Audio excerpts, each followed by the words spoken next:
ঐতিহাসিক একটা গণ অভ্যুত্থানের পরে আমাদের তো কমপক্ষে কয়েক ডজন ইনকিলাব মঞ্চ দরকার ছিল, আমাদের অন্তত শখানেক খাদি দরকার ছিল।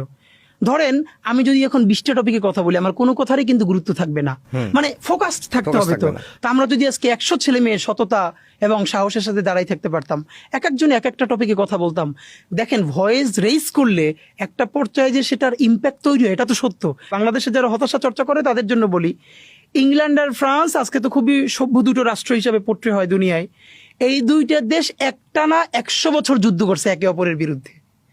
সেই ওল্ড ইংলিশ পিরিয়ড থেকে শুরু করে অ্যাংলো স্যাক্সন যুগ থেকে শুরু করে এই ওরে দখল করে, খুন করে, এবং নামিয়েছে যুদ্ধের যে শতবর্ষব্যাপী যুদ্ধ করে করে করে করে করে তারা একটা জায়গায় পৌঁছেছে। তা আমি তো মনে করি বাংলাদেশে আওয়ামী লীগের মধ্যেও অত বাজে আওয়ামী লীগ মনে হয় 5% নাই যারা গণহত্যাটাকে সব থেকে বৈধ মনে করে। বাকিদেরকে আমরা যদি একটু বুঝাতে পারি, তাদের সাথে ভালোবেসে কথা বলতে পারি, আমার ধারণা তারাও আস্তে আস্তে ওখান থেকে ফিরে আসবেন। মুশকিলটা হলো রিকনসিলিয়েশন প্রক্রিয়া আমরা যাইতে পারি না।